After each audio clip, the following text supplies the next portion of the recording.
versos 29 e 30, diz assim: Romanos, capítulo 8, versos 29 a 30. E diga assim, tirou do texto.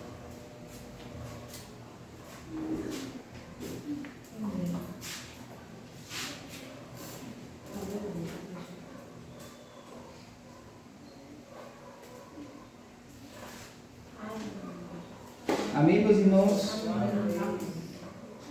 Ele nos diz o seguinte: vamos fazer a partir do versículo 28 até o versículo 30.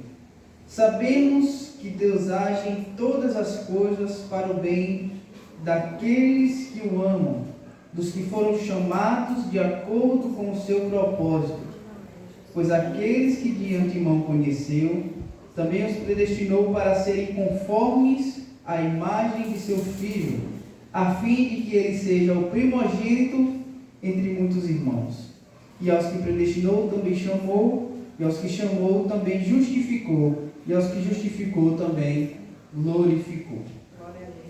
Graças a Deus, no nome de Jesus, eu peço a direção do Teu Espírito sobre a minha vida neste momento, Pai. Peço que o Senhor tome os meus lábios e que saia daqui, Senhor, a palavra para a edificação da Tua amada igreja. Que não sejam palavras minhas, que não sejam palavras humanas, mas que sejam palavras guiadas pelo Espírito Santo. E que a Tua amada igreja saia daqui fortalecida e edificada por esta palavra, Senhor. Como disse João Batista, é necessário que eu diminua e que o Senhor cresça, Pai. Fala conosco mais uma vez, Pai. Fala conosco por amor do Teu nome e também por amor da Tua igreja. No nome de Jesus, amém. Amém. Graças a Deus. Meus irmãos, a carta de Paulo aos Romanos, ela é importantíssima na teologia paulina, dentro da teologia que o apóstolo Paulo escreveu. Ela é uma das cartas mais estudadas entre os teólogos, né? Para você ter ideia de todas as cartas que tem escrita pelo apóstolo Paulo, a carta que mais tem comentários sobre ela, tentando explicar o seu sentido, tentando explicar a ideia de Paulo ao escrever a carta, é a carta aos Romanos.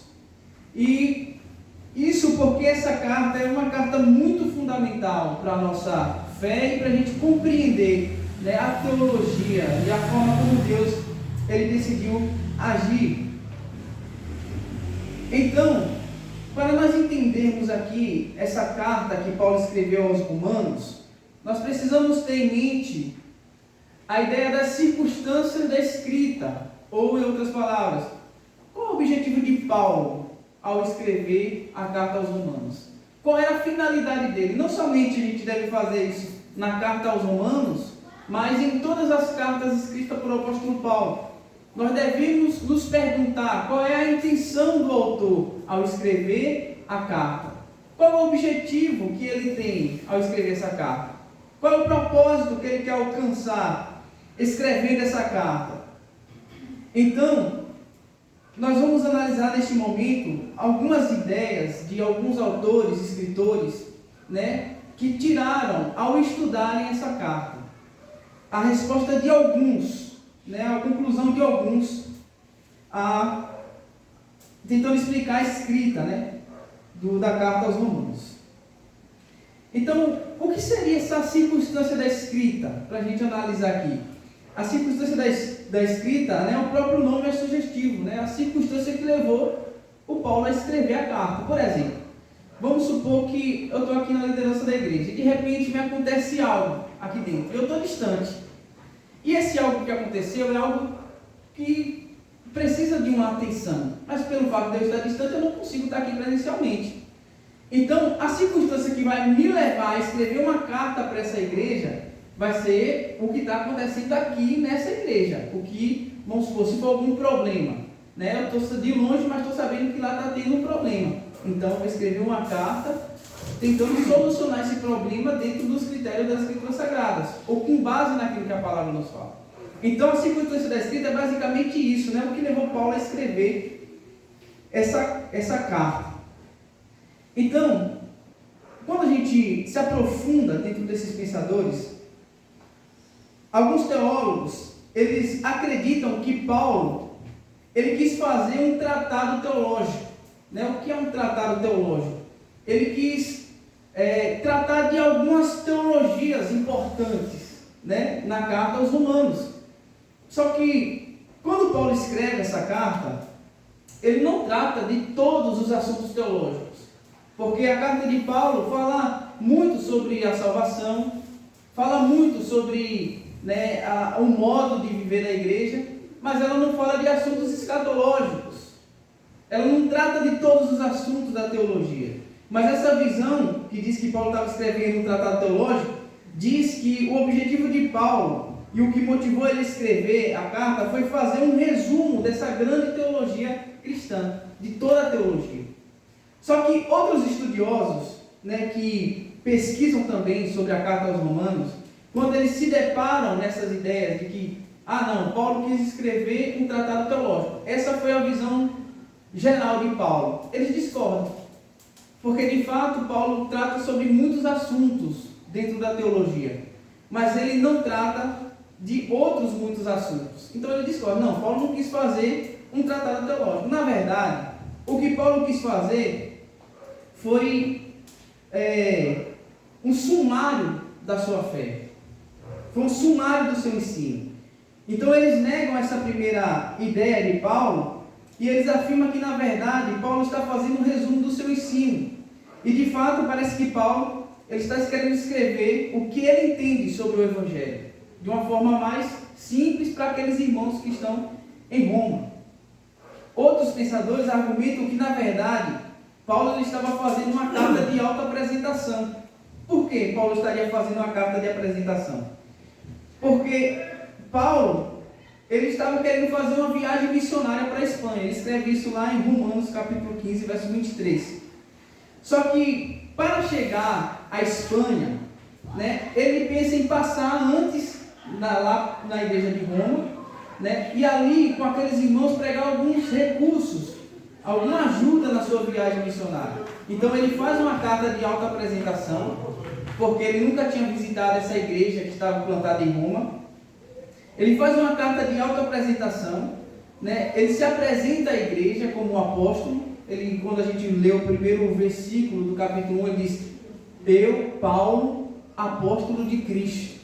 Então ele se apresenta a esses irmãos com esse objetivo de viajar para a Espanha e ali conseguir alguns recursos com esses irmãos. Mas além desses pensamentos que eu falei, existem vários outros pensamentos que tentam explicar a circunstância da escrita dessa carta. E normalmente, como eu falei, quem acredita em um ponto desconsidera outro. Mas existem aqueles que na verdade pensam o seguinte, que Paulo, quando ele escreveu a carta aos Romanos, ele não estava querendo fazer nenhum tratado teológico, ele não estava querendo fazer um sumário, ele não estava querendo fazer apenas uma carta de autoapresentação. Na verdade, Paulo tinha uma visão mais abrangente. Ele queria tratar tudo isso. Então, na lógica é o seguinte: Paulo iria fazer uma viagem para a Espanha, e aí ele pensa que precisa passar por Roma para visitar a igreja lá. Por conta disso, ele faz uma carta de autoapresentação, e aí nessa carta de autoapresentação ele já faz junto, né, um resumo da sua teologia, do seu ensino, e um sumário da fé cristã. E aí ele já trata de muitos assuntos que são importantes para a fé cristã.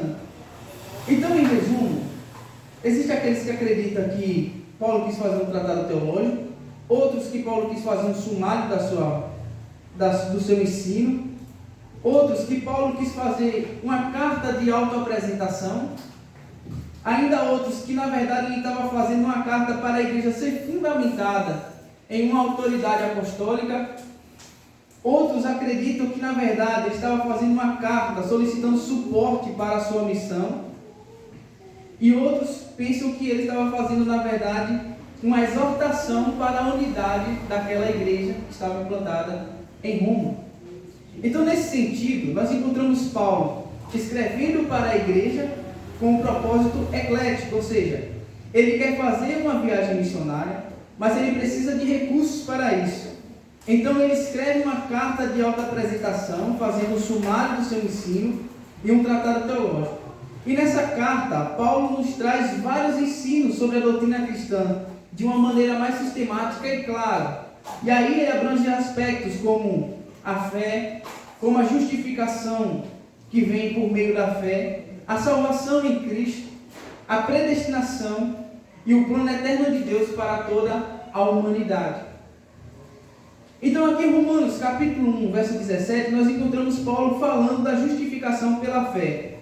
Em Romanos capítulo 3, versos 21 a 30, e Romanos capítulo 5, dos versos 1 ao 11, nós encontramos Paulo falando sobre a salvação que há em Cristo Jesus. E em Romanos capítulo 8, versos 28 e 30, encontramos Paulo falando sobre a predestinação. E aqui, nesse texto que nós vamos nos deter. Afinal de contas, o que é a predestinação? Esse assunto é um assunto que causa muitos debates, nos campos teológicos. E antes da gente entrar no texto, que nós fizemos a leitura aqui para fazer a exposição, é importante nós entendermos o que é a predestinação e se de fato essa doutrina se encontra na Bíblia. Porque é na Bíblia que nós nos baseamos. A predestinação, meus irmãos, é um ato soberano de Deus, antes da fundação do mundo, de escolher aqueles que serão salvos e conformados à imagem de Cristo. É o ato de Deus escolher de antemão aqueles que serão salvos da perdição eterna. E aí, quando a gente fala isso, a gente entra em um certo espanto pelo seguinte fato. Então quer dizer que Deus predestina as pessoas antes da fundação do mundo? Quer dizer que Deus escolhe pessoas para serem salvos? E eu afirmo categoricamente que sim. Em primeiro lugar, porque nenhum de nós estamos na condição de sermos salvos, se nós não formos chamados pelo Espírito Santo e atraídos por Cristo para a sua presença. Todos nós aqui fomos atraídos por Deus de algum modo para estarmos em sua presença, através do seu Espírito e da pregação da palavra. Em Efésios capítulo 1, versículo 4, Paulo, ele nos fala sobre a predestinação e ele nos diz o seguinte: porque Deus nos escolheu nele antes da criação do mundo, para sermos santos e irrepreensíveis em sua presença. Então Paulo, ele afirma essas verdades lá na carta que ele escreve aos Efésios, e ele nos diz que Deus nos escolheu nele antes da fundação do mundo para sermos santos e irrepreensíveis em sua presença. De fato, meus irmãos, com isso eu não quero dizer que não há uma resposta humana para o chamado de Deus. Há sim uma resposta humana para o chamado de Deus. Mas antes desse chamado, há uma ação divina que conduz o homem ao arrependimento. Jesus Cristo, certa feita, disse: muitos são chamados e poucos são escolhidos. O que é esse chamado? O chamado de Deus é um chamado universal. Deus chama a todos, Deus convida a todos, Deus, através da pregação, prega para todos. Mas quantos se arrependem dos seus pecados? Os escolhidos de Deus. Muitos são chamados, mas poucos são escolhidos. Lá em Atos, capítulo 13, versos 48, e aí antes de nós chegarmos no texto, no texto em si, no contexto nós vemos Paulo e Barnabé sendo separados para o ministério, para uma viagem missionária. E eles descem a Selência e navegam até Chipre. E aí, quando eles chegam em Selâmina, eles proclamam a palavra de Deus ali nas sinagogas dos judeus. Depois eles viajam por toda a parte da ilha, até chegarem a Pafos. De Pafos, eles navegam para Perge, na Panfilha. E de Perge eles prosseguem até Antioquia. E aí, no sábado, eles foram para uma sinagoga em Antioquia, e eles pregaram nessa sinagoga. E aí as pessoas gostaram muito da pregação deles e do ensino de Paulo e Barnabé. Então a palavra vai dizer que o povo chama eles novamente para voltarem na outra semana, a fim de trazerem as palavras de Deus. E aí eles voltam. E a palavra diz que depois que eles voltam, eles pregam o Evangelho para o povo. E aí ele fala para aqueles povos a respeito das coisas que havia falado no sábado passado. E depois dele pregar o texto, depois dele pregar nesse sábado, novamente na sinagoga, o texto de Atos 13, 48 nos diz o seguinte: que ouvindo isso, os gentios se alegraram e bendisseram a palavra do Senhor. E creram todos os que haviam sido designados ou escolhidos para a vida eterna. E aqui vale a gente abrir um parênteses muito importante. Porque o argumento daqueles que dizem a predestinação é uma farsa, não é mentira e não é bíblica. Porque a predestinação nos impede de pregar para as pessoas. E isso me causa o contrário, meus irmãos. Isso me dá mais sede para pregar para as pessoas. Porque eu sei que a minha pregação não será em vão. Amém. Quando nós saímos para pregar o Evangelho de Deus, nós temos a certeza absoluta que a sua palavra não voltará vazia. Aqueles que foram chamados para a vida eterna serão atraídos pela palavra de Deus, se arrependerão dos seus pecados, se achegarão a Deus. E aqueles que odeiam a palavra de Deus, para eles também a palavra surgirá os seus efeitos, porque cada vez mais se tornarão indesculpáveis diante de Deus. Então, e a gente enxerga isso nesse texto de Atos.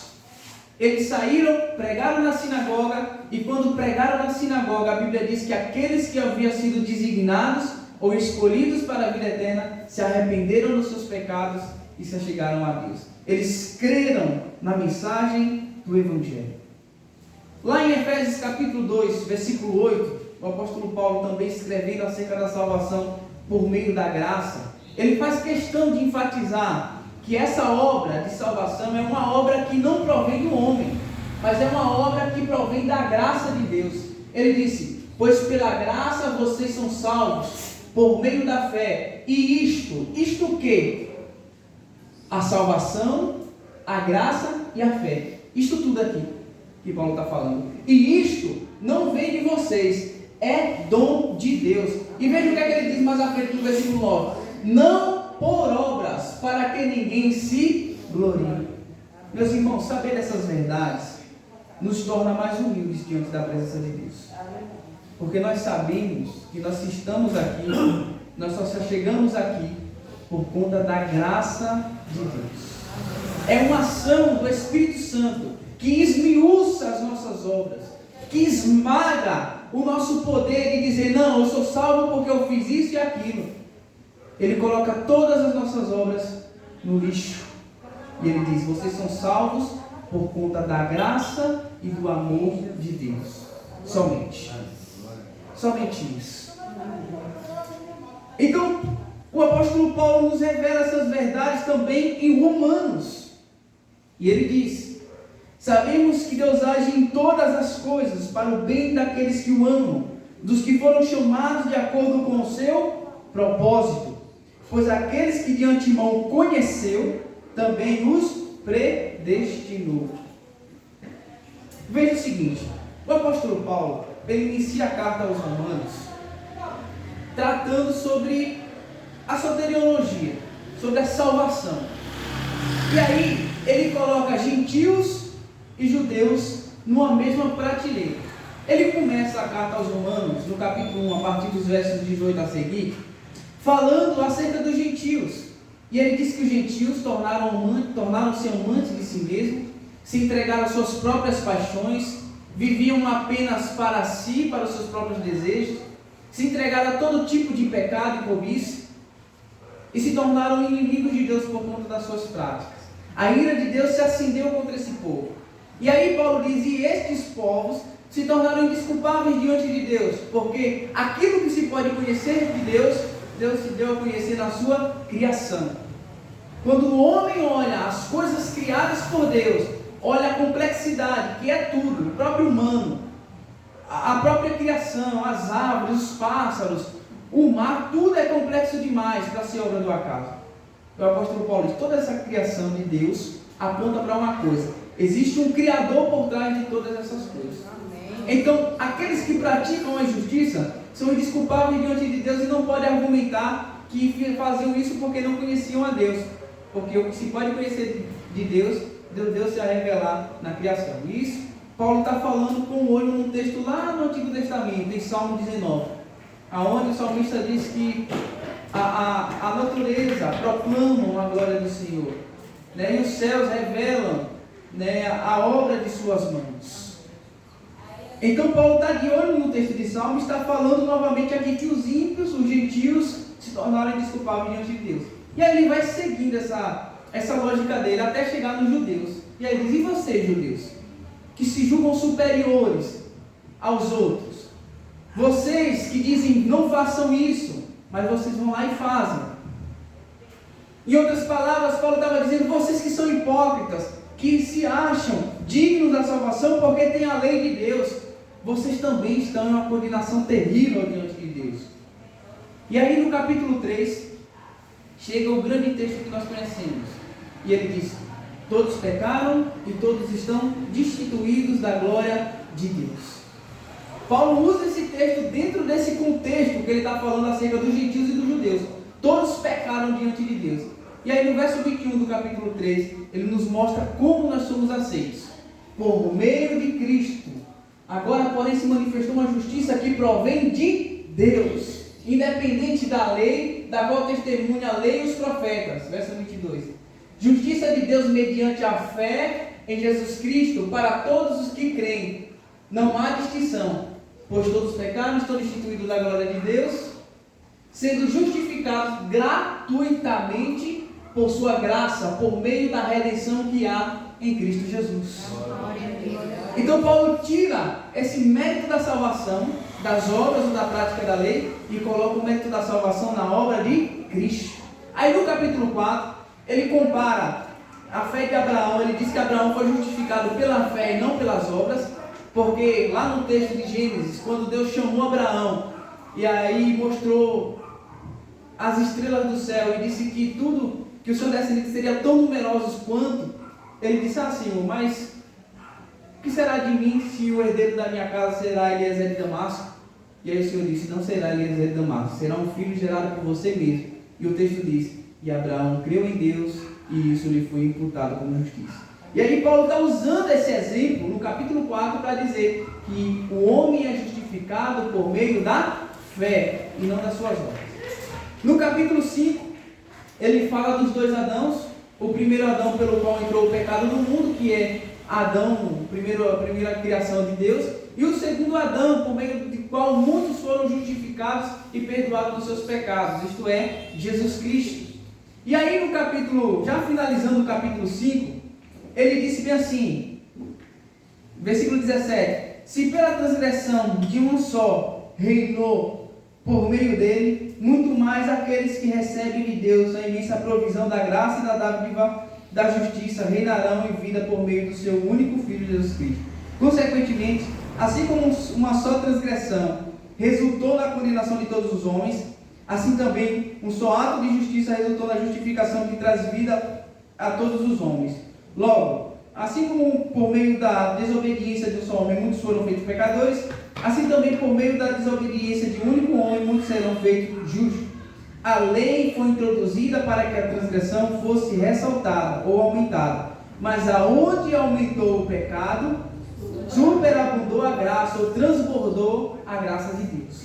Então Paulo mais uma vez frisa que a salvação vem pela graça. E aí a gente volta naquilo que eu estava argumentando.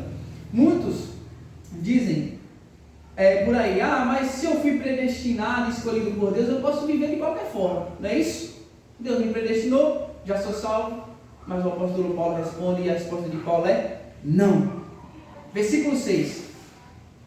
Paulo já faz uma conjectura aqui de pessoas maldosas, que diz: já que o pecado ressalta, aumenta a justiça de Deus, então eu posso viver pecando, que a justiça vai aumentar mais ainda. E o apóstolo Paulo diz: Que diremos então? Continuaremos pecando para que a graça aumente ainda mais? De maneira nenhuma. Por quê? Olha o argumento de Paulo. Não é porque nós temos que fazer a obra para ser salvo. Não é porque nós temos que obedecer a lei para alcançar a justiça e o favor de Deus. Não. Nós temos que obedecer a lei de Deus porque nós morremos para o nosso pecado, uma vez que temos em Cristo, e nascemos para Deus. É o que o Jesus Cristo fala a Nicodemos. É necessário nós nascermos de novo da água e do Espírito. E esse nascimento é um nascimento que é produzido pelo próprio Espírito de Deus, meus irmãos. Então nós somos predestinados não para vivermos impiamente, não para usar a predestinação como subterfúgio para cometer mais pecados. Mas não, Deus nos predestinou para agora nós vivermos para Ele. Então na cabeça de Paulo era uma coisa tão simples. Se eu morri para o meu pecado, então não tem como eu voltar a viver para aquilo que eu morri. Quando alguém morre, pode voltar a viver? Não. Então essa é a visão que Paulo está usando aqui. E aí ele fala que nós somos mortos para o pecado e voltamos a viver para Cristo. Mais à frente, seguindo esse texto 6, ele diz que nós antes éramos escravos do nosso pecado, mas aí nós somos libertos do nosso escravidão do pecado e nos tornamos escravos de Cristo. Em que sentido? No sentido de que agora eu vivo para fazer a vontade de Deus. O escravo, ele vive para cumprir a vontade do seu Senhor. Então, tanto Paulo usar a ideia de morte para o pecado e vida para Deus, como de liberto da escravidão do pecado e agora escravo de Deus, traz o mesmo sentido. Um sentido de que agora nós vivemos para a vontade de Deus. Somente isso. E aí ele dá sequência, ele faz uma ilustração sobre o casamento, tentando explicar a salvação do homem. E aí no capítulo 8, o apóstolo Paulo ele vem argumentando sobre a vida no Espírito. E aí ele diz: portanto agora já não há mais condenação para os que estão em Cristo Jesus, porque por meio de Cristo Jesus a lei do Espírito da vida me libertou da lei do pecado e da morte, porque aquilo que a lei for incapaz de fazer, por estar enfraquecida pela carne, Deus o fez enviando o próprio Filho, ou seja, Jesus Cristo, a semelhança de homem pecador, como oferta pelo pecado, e assim condenou o pecado na carne, a fim de que as justas exigências da lei fossem plenamente satisfeitas em nós, que não vivemos segundo a carne, mas segundo o Espírito. E aí Paulo argumenta que agora, meus irmãos, a nossa vida que nós vivemos na fé é uma vida vivida para Cristo, por causa de Cristo e por causa do seu grande amor. Nos versos 18 a 27, ele fala da glória futura e aí, por fim, nós chegamos no texto que nós fizemos a leitura inicial. Nós já explicamos sobre a predestinação. Nós vimos que a Bíblia nos dá vários textos sobre predestinação. Existem tantos outros aqui que eu não vou usar porque senão vai consumir muito tempo. Mas a grande pergunta é o seguinte: Deus nos predestinou para quê? Nós somos predestinados, mas nós não fomos predestinados para vivermos soltos nesse mundo. O verso 29 diz: pois aqueles que de antemão conheceu, também os predestinou. Para quê? Para serem conformes à imagem de seu Filho, a fim de que ele seja primogênito dentre muitos irmãos. Deus nos predestinou, irmãos, antes de tudo, para nós sermos a imagem de Deus. Em outras palavras, isso quer dizer que nós devemos refletir aquilo que Cristo refletiria se estivesse em nosso lugar. Nós precisamos amar como Cristo amou.